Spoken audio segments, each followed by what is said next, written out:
morning, good evening, depending upon what part of the world you're in. If it's Friday, it's the CEO series where we bring together the most inspiring leaders, entrepreneurs, innovators from across the globe to share their thoughts. Today, our guest on our show is we're thrilled to have a trailblazer in the realm of human capital, the exceptional Sarah Al Bekeri. As the driving force behind TABREED's transformation, Sarah, in her role as Vice President of Human Capital, has brought home distinguished awards like the Excellence in HR from Future Workplace and Innovation and Employee Engagement from the GCC Government HR Awards, academic brilliance that spans from Zayed University to the globally renowned INSEAD. So without further ado, let's dive into our conversation with Sarah. Hey, how are Hey, you? Ron. I'm good. Thank you. So glad to have you here. It's been a few months since we last talked, and I was in your office. So I wanted to start. I always like to start the discussion about you telling us about your journey to the role you're at now. You're starting in learning and development, which is where we met, and now you've become the vice president of human capital. So walk us through that. Give us a brief synopsis of that journey. Sure, absolutely, Ron. First of all, thank you so much for inviting me to your brilliant show. It's my honor to be part of it. Going through my journey, I always describe my journey like a roller coaster ride.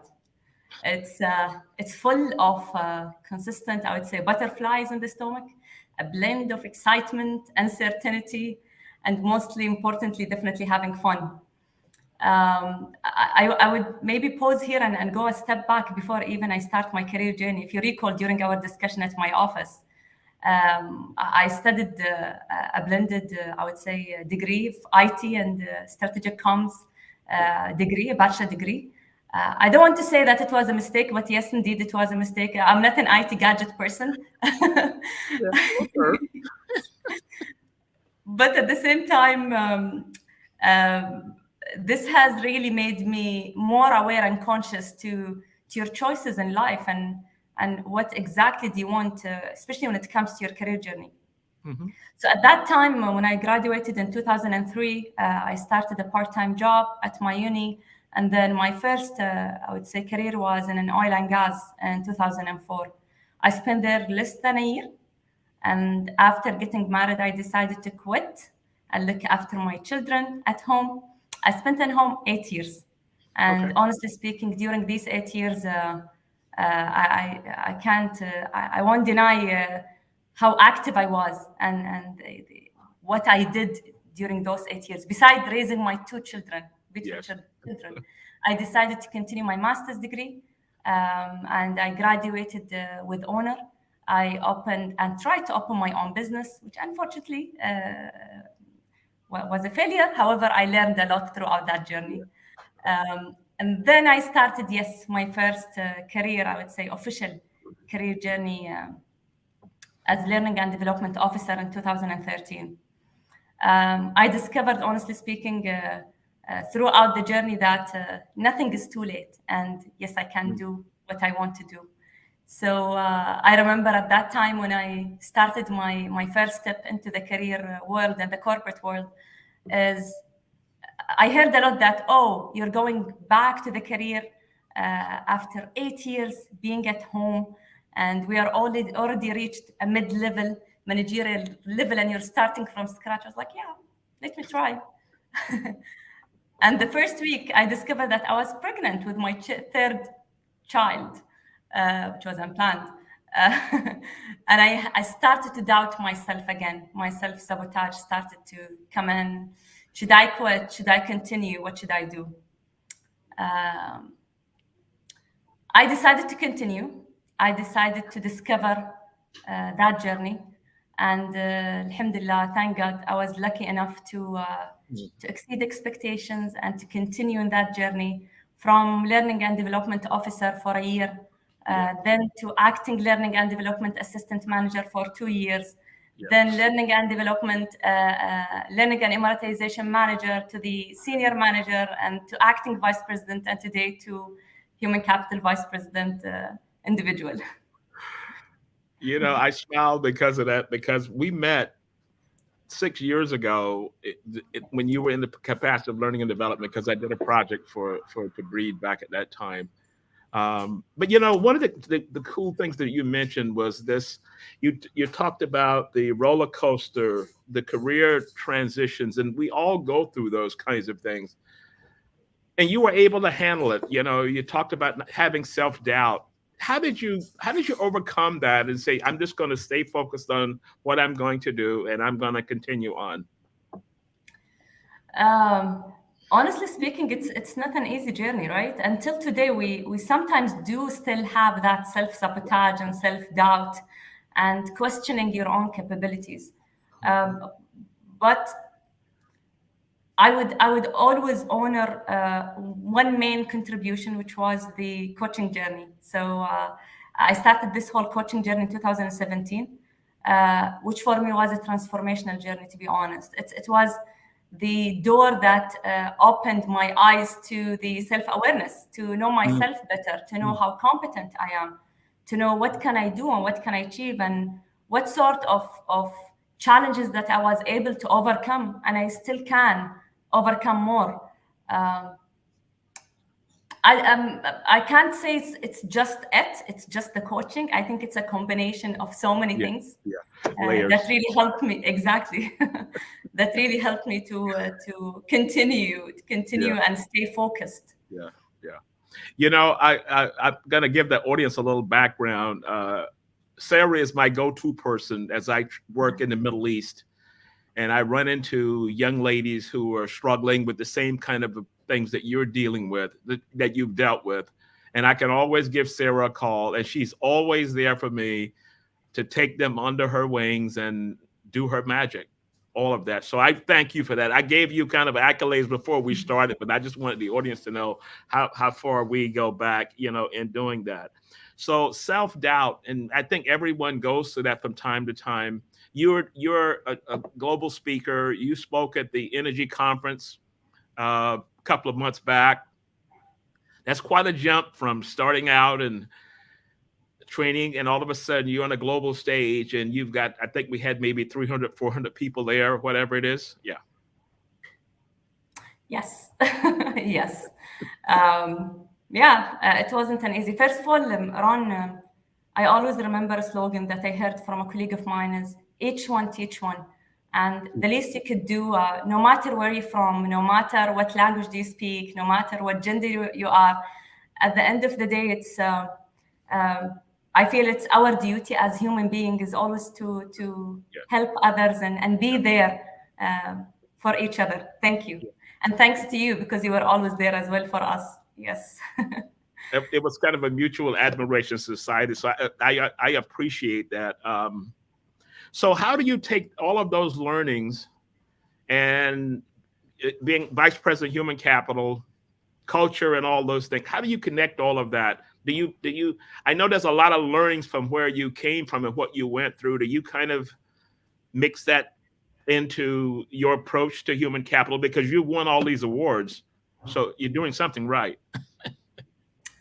Yeah, I guess we're doing something right. I can't take all the credit and say I'm doing. Actually, we are doing something really right. And honestly, this starts from a personal level to the community level. Alhamdulillah, we were lucky enough.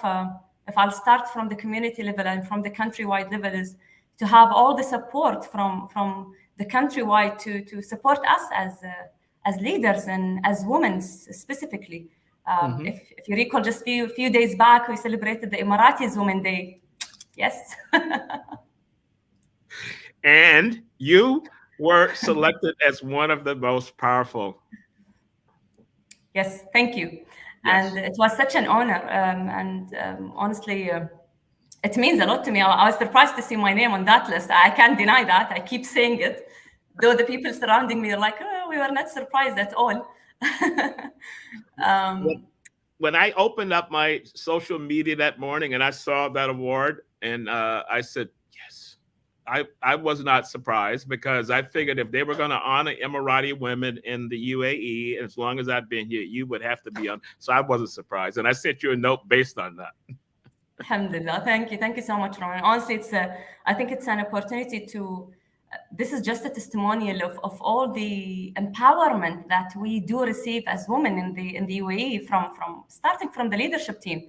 Yeah, They created policies to support us. They created and gave us all the opportunities just to shine and evolve and present and showcase our strengths. Alhamdulillah, I consider myself a very small junior human being who really learned from many leaders in the country, starting from our leadership team. And then if I go also to my company itself, alhamdulillah, yani we were lucky enough to have an executive management team who do also support their people, their individuals. yeah, I consider Tabreed one of those companies who recognize people as their main assets. yeah, Just as an example, during the year of COVID, where some practices from HR were, I understand all the circumstances, but they were quite rigid in their approach, right? Some of them also had to, unfortunately, lose their jobs or um, focus on people and their time and attendance and punch in and punch out and all of these little things.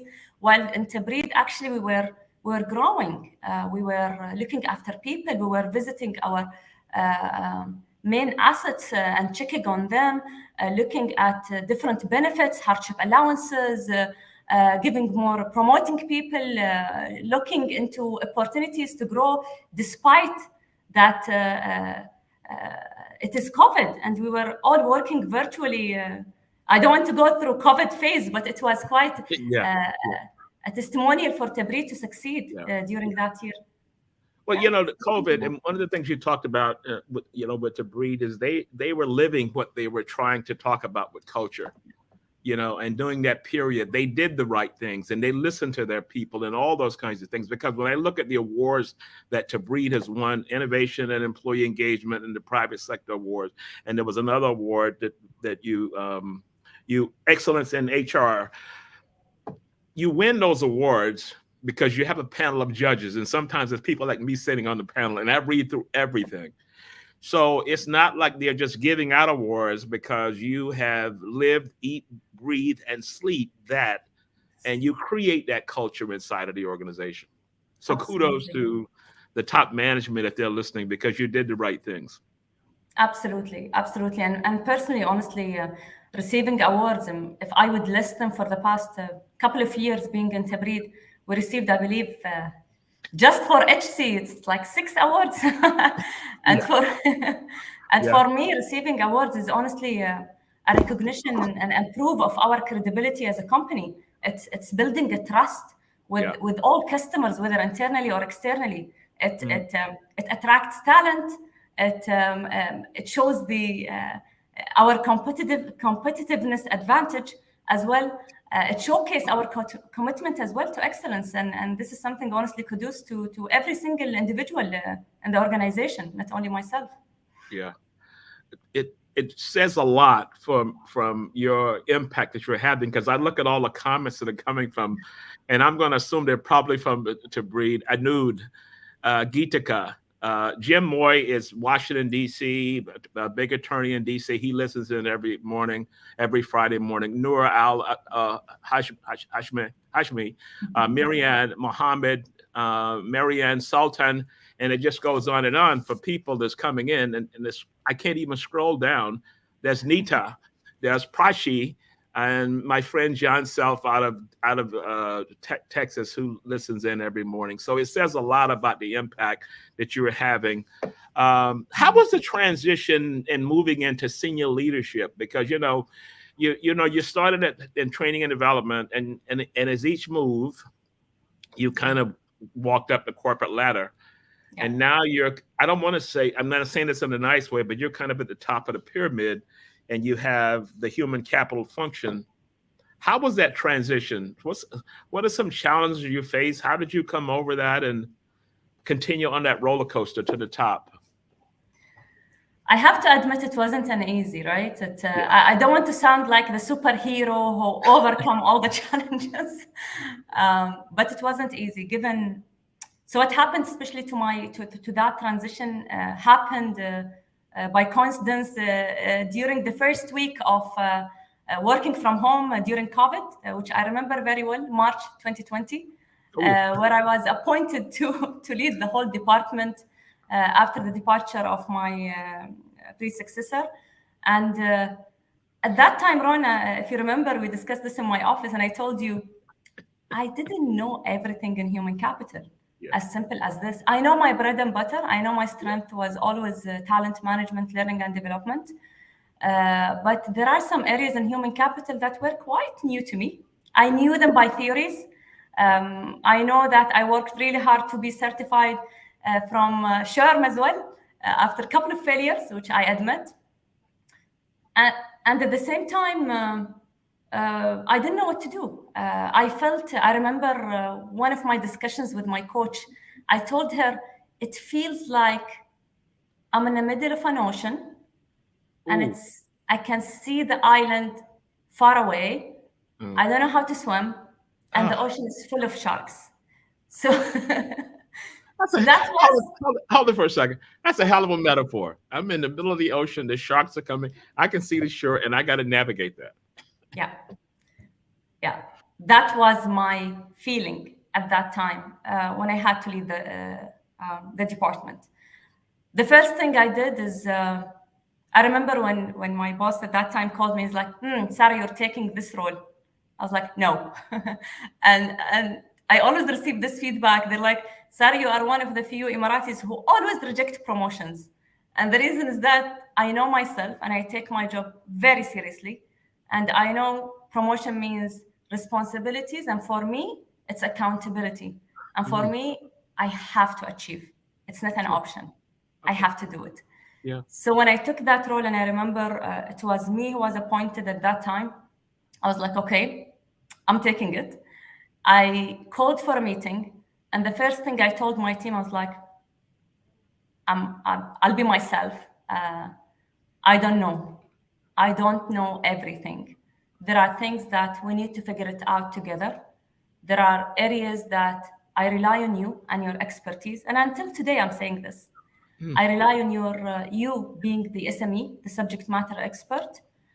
We need to work together.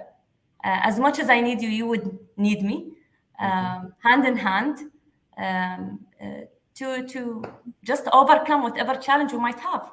Yeah. And alhamdulillah, thank God, 2020 was one of the most successful years, not only for human capital, but also for TABREED. I believe it was the first year where TABREED exceeded significantly expectations, achieved and exceeded all the targets that we wanted to achieve. It was the first year where human capital department also was rated the top performers. Yeah. And honestly, it was not just me. It was a collective work with the team and with everyone else. You know, you told me this story when we were in your office a few months back, you know, and you said that I don't know. And you told your team that you don't know.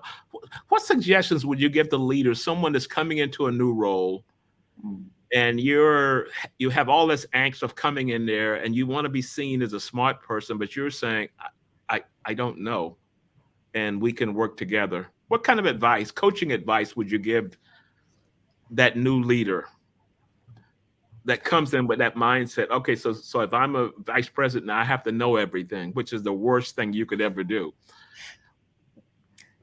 One advice I would, honestly, one advice, bottom line in one single word, which is be authentic. As simple as this. Just be authentic to yourself and to others as well. Be yourself. And I think authenticity is a big word today. You know, when I read a lot of management leadership journals and white papers, and they're talking about being authentic, being who the person you are. So I'll go back to one of the points you mentioned, that, and you told me the story before, that you were offered promotions and you said, nope, not ready. The average person would have jumped to take that, but you said no because you had your own path. That's pretty cool. Yeah. It's always dragged into a long conversation with my managers. Like, why not? I'm like, no, I'm taking my job seriously. You can ask My children can tell you stories about it. My husband, my family, they know.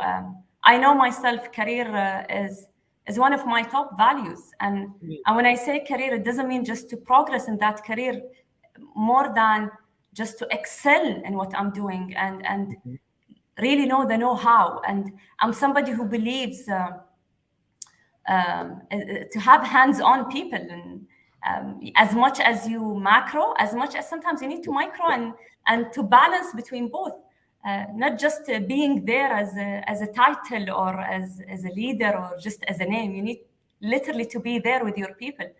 And one thing, Ron, I always highlight is how do you build that trust with others? And I don't want to start with theories, but from my humble experience, it's just being yourself and being honest to yourself and to others. This by itself would build a trusted environment and culture across you. Especially when you are a leader, you will cascade the top-bottom approach.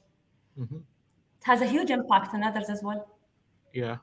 I've always said, and I tell leaders this, that, your people can spot a phony a mile away, and they can sense it just like that. And, you're trying to play a role, and they're sensing that you're not that role. So authenticity is the safest route, because you're going to bring people in closer. We're kind of all in this together. So in learning those things, how do you carry that into your coaching practice? Because you have a strong coaching practice. So let me give, and I think I mentioned this before.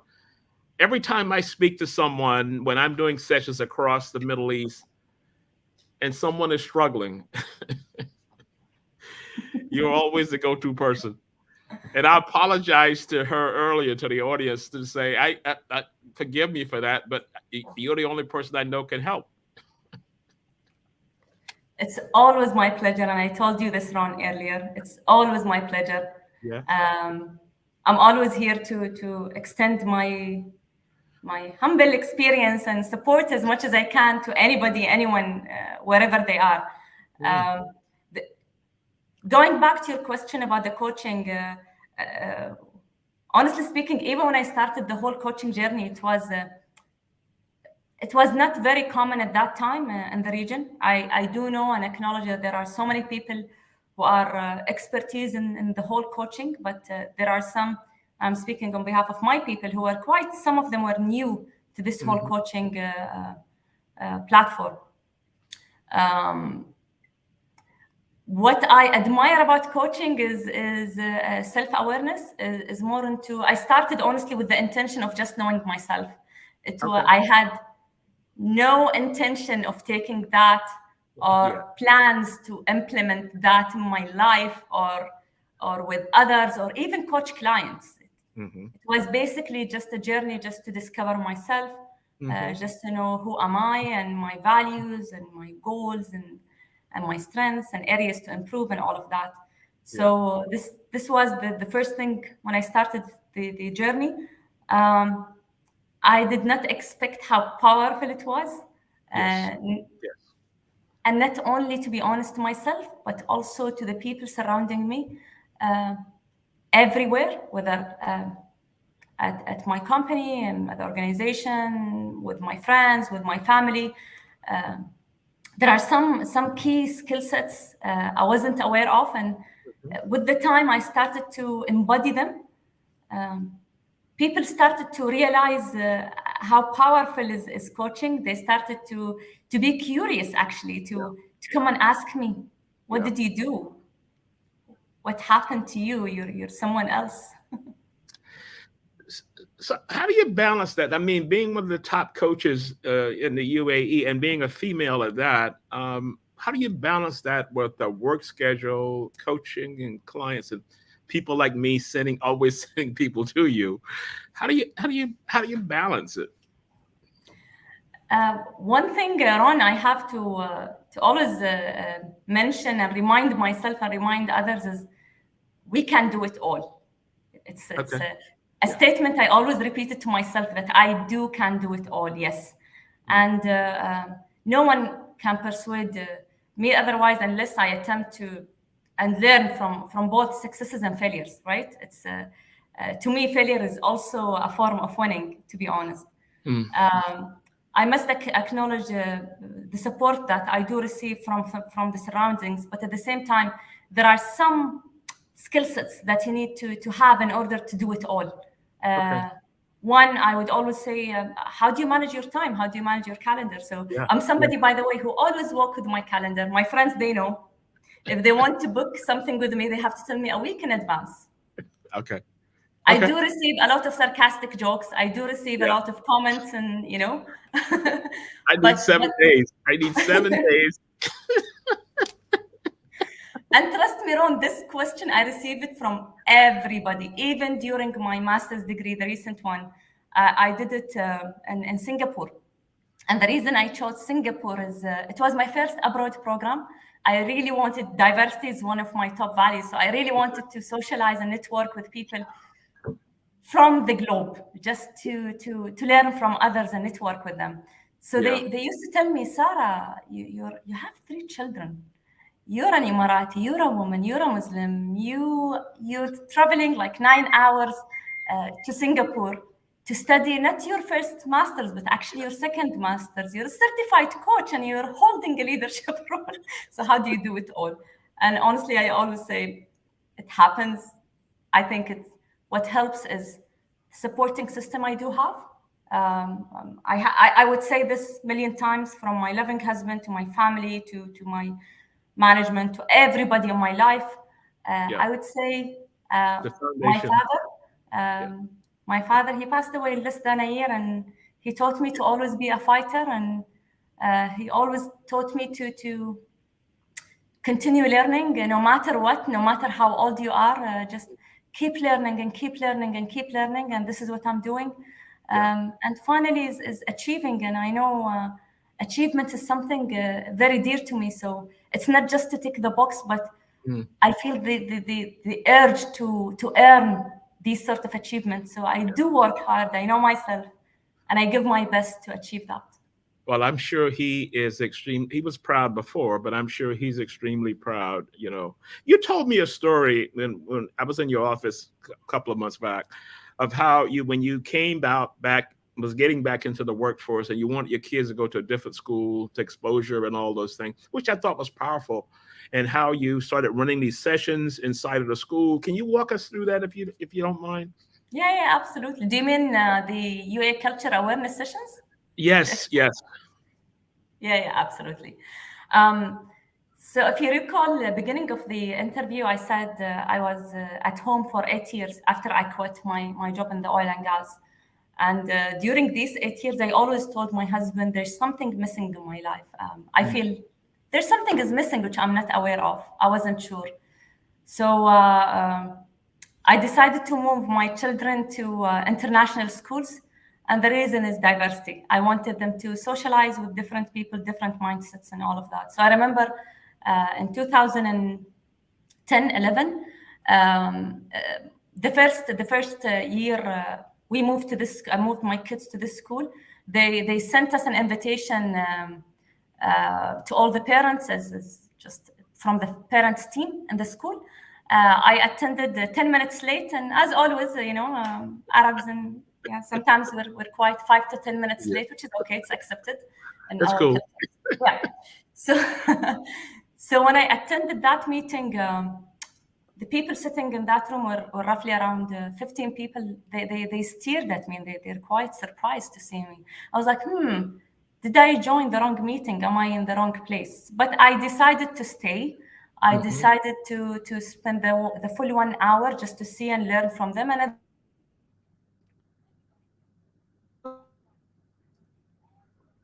Okay, I think you're freezing.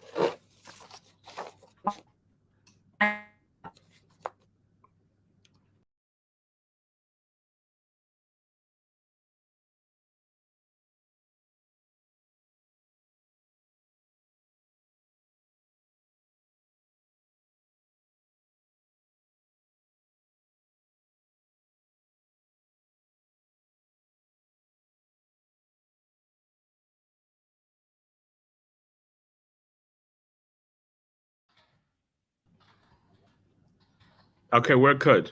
We're good.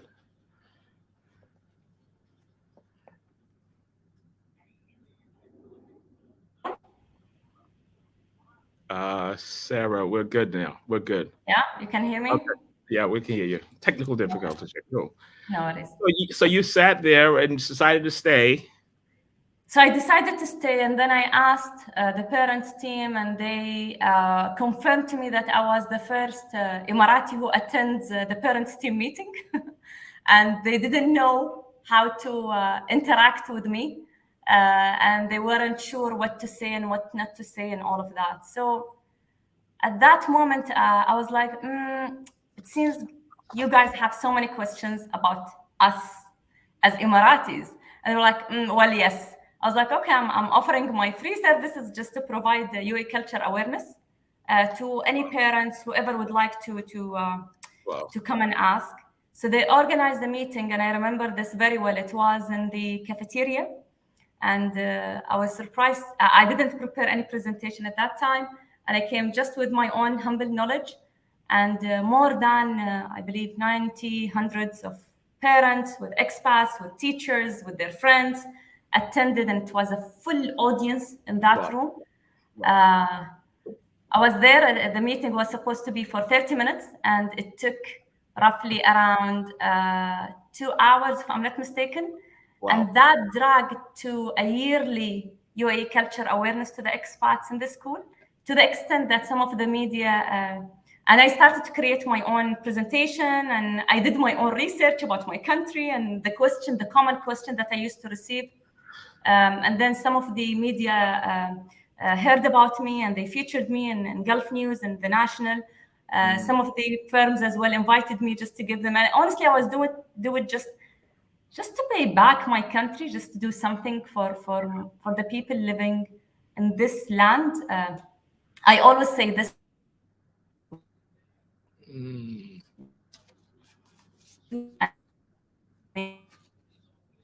Freezing from your side. A day, can you? Oh boy.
Okay.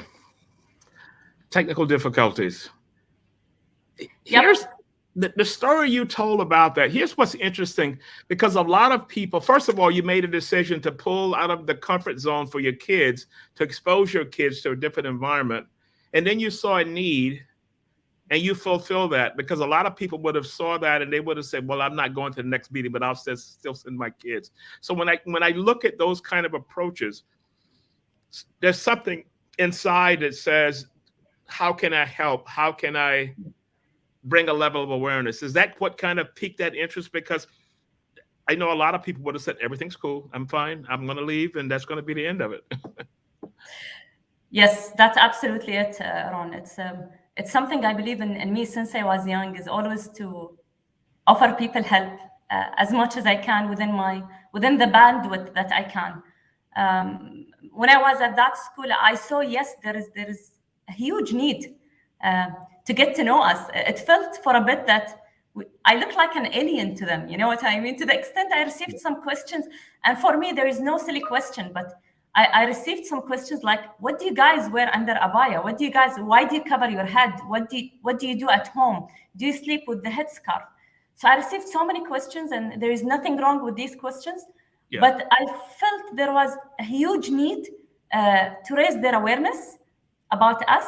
And just to continue what I was saying before, the technical difficulties, that we do appreciate as an Emiratis, and on behalf of all my fellow Emiratis, we do appreciate, and to all the expats who have contributed to build our country. Mm-hmm. And I always say this to them: we do need you guys as much as you need us. And without you, we wouldn't succeed, and we wouldn't reach where we are today. Me being here in your show, speaking English language, which is not my mother tongue language, does show where did we reach, and how did we reach, and why did we reach it. Mm-hmm. And it shows a huge and clear vision that we had from day one. And alhamdulillah, thank God, we were able to achieve that and exceed that. Yeah. That was a great experience. I know the feedback that you probably received from those people was phenomenal, because my story. I came to Middle East about 6-7 years ago, and I left New York City and I moved to Riyadh, Saudi Arabia. It was culture shock, and I had to figure it out on my own. I would love to have had someone that would taking that under consideration to do that. And I always say that, to be honest, Ron. I always say, if I am living as an expat in any country in this world, I would love somebody from that country to teach me. There we go. So tell us about, if you look back over your life, what would you say was the most important leadership lesson that you've learned? Leadership to drive you to the leader you are today, because something was percolating, even with the situation with the schools. Something was there, and it kept percolating. I would say I would say three things, to be honest. One is be human. I think it's one of the lessons I learned, and especially from our leadership team, is be human. And no matter what designation you might have, no matter where you're sitting, no matter what you're doing, just have that humanity aspect in you. Don't forget that. Two is be a lifelong learner. Embrace this continuous learning. And when I say learning, I don't refer to the classroom trainings or to just learn even from your little child. Just lifelong learner. And finally, take all the opportunities and never give up. And this is not only for you as a leader, but for any single human being. And alhamdulillah, I always say alhamdulillah, by the way, it's a culture thing. I thank God in everything I say. I understand that. I always take any opportunity that comes to me. I never say no. So yeah. Have you ever considered leadership development, maybe at a university, speaking at a course or something like that, developing a course around, for even something, the award that you won the other week, which was the only select few of the entire UAE, taking that back to organizations, because you're hiring a lot of young Emirati talent now. And a lot of those men as well as women are going through, the confidence thing that they're going through and trying to build a career and not knowing what they're going to do. Have you ever considered taking it back to that level? I know your plate is full. I know you have all these things going on now, but I'm thinking of that because you basically gave us a master class today in overcoming self-doubt, and how do you, as a female, how do you build this out to and create a brand that you've created from being not working for 8 years, and you've done all that? Um, have I thought? I won't lie to you. I haven't thought about it, but did it come across me? Yes, it did. So I was approached by a couple of government entities to and educational institutions to give an awareness sessions, right? And if I may just share a very short story that happened with Al Ain University in Al Ain. They invited me to give a speech to the expats who are living there in the university about the UAE culture. And when I reached there, I was surprised to see the full auditorium full of Emiratis young youth who are still at their first or second year. And it seems, I'm not sure what happened, but the understanding at that time is that there is a speech, an awareness speech, and they weren't sure what is it about. So I told the organizers, I'm like, I'm not prepared. I came prepared for expats, Yeah. but I can see the Not full for my own. auditorium. I can't give them the same speech. So then I decided to flip the story, and I told them, listen, they were like, it's okay, you can share whatever you want. And I was like, I do have a story. Let me share with them my journey. Hopefully I can inspire one at least. Okay. It was one of the most successful events, Ron. I have some of the videos. I'm still in touch with the team over there. I'm in touch with most of the young audience who were in that room. They were so inspired. And when things come from your own experience and from your heart, trust me, people do feel it and do Yes. believe it. Yes. Well, that anchors back to the initial thought that you made. The branding piece was about being authentic, because it comes through. You know, when you're a BS artist, that also comes through. But when you're authentic and you're telling a story, and it anchors back to a learning that you grew up as a kid or whatever it was, that resonates with people more so than any PowerPoint slide, 5 bullets, whatever it is. Absolutely. Absolutely. So what's next? I mean, so what's next? I mean, because your plate is full, and you've got all of these programs that's going on now. What is your next vision? That's something that you want to explore a little more. Anything on the calendar that you're thinking about? Let me just correct you, Ron, on one thing. My plate is not yet full. So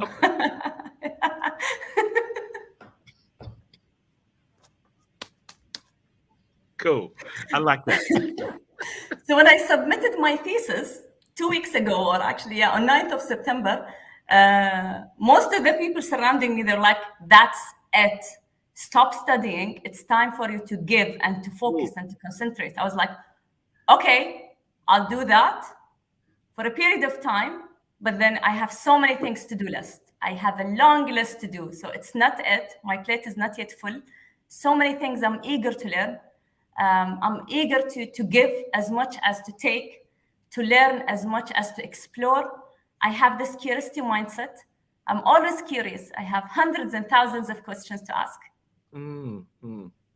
So, authenticity, you mentioned curiosity. And one of the things that I've kind of learned through my long career is that a lifelong learner. When I travel, I have a list of articles that I printed out and I read.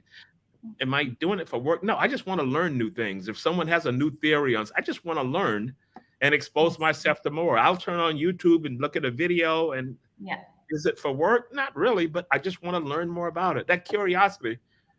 But how can you, is that a part of a career journey, to be curious and always want to learn more? Not so much for work, but just for awareness. Yeah, I think it's not only a career, to be honest. It's just a mindset. You could be Yeah. curious even if you're doing nothing and sitting at home. You can be curious if you are an 8 years old child. And I always say this to my team, like, wear the hat of an 8 years old curious child and ask basic questions. Beside or along with lifelong learners, also experience-based learning. So I realized that I enjoy learning from experience. Yes, I would read a lot of theories, I would read a lot of books and articles, but at the same time, I want to experience them. Okay. Okay, Yeah. cool. Well, you know what? The one of the goals of the CEO series that we try to bring together people like yourself and just tell interesting stories. And I was speaking to someone today. I said this show it will be about you and your career, so people can learn from that. And you brought it to the table. You gave us a master class in how you can start out wrong decision, 8 years at home, kind of figure out where you want to go next, and start on that journey. And now you're at the top of the pyramid. Can I say top of the pyramid? Not yet, but yeah, Close to okay. close to the Close. top of the pyramid. So, any thoughts that you'd like to leave with the artists before we close out? Ron, I remember when you told me a year ago to join your series, I told you, I'm not yet a CEO. And you were like, no, no, no, you're an inspirational leader. So Yeah. being a guest on your series honestly has been a rewarding experience. It's honestly an evident that your show is dedicated its mission Mm. of providing a platform for engaging leaders and to share their experiences and career journey with others. I've truly enjoyed it, and I really want to thank you and thanks the team who are working behind the scenes and on supporting you on this series. Networking with people like you, Ron, knowledge sharing, and from your series and from all the episodes that you've posted, learning from each other, and especially in mainly inspiring each other is a great joy to me. So thanks to you and to the team. Thank you so much because we go back 6 or 7 years. I think probably my second project when I set my business up was at TABREED, and that's when we met. And so you think about how long that was. So this is why it gives me pleasure to have you as a guest because I saw you at that point, and then as we followed and kept in touch, I was in Abu Dhabi a month or so ago, and at the end of the day, and just see that career progression, you have no idea what it means for me because I'm big on that. And when I see all these kinds of things, and then when I woke up the other morning and I'm reading through the news and I see, what was it, the top 10 Emirati women? Was that? Top 15 inspirational HR leaders in the And UAE. I'm scrolling through, who do I know? Okay, ooh, Thank you. and this is when I sent you the note. So thank you so much. And I'll see you in Abu Dhabi next time I'm in the Yes. neighborhood. We'll see you soon. Thank you so much, Ron. Thank you. Okay. Bye bye.